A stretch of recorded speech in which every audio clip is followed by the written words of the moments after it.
Heating box. Fans and fans and fans. We're flood cutting all this tomorrow. This is just preliminary. Just to dry it up a little. Tomorrow's going to look completely different. 4-foot flood cut on everything.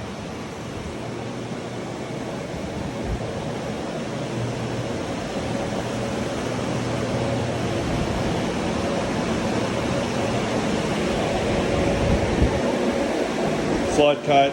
Actually, I'm going to take out that whole wall to the right. Soaking wet. All that's got to come out. This whole room's gone.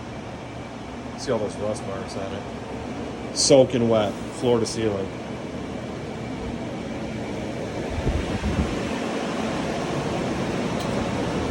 Furnace rooms.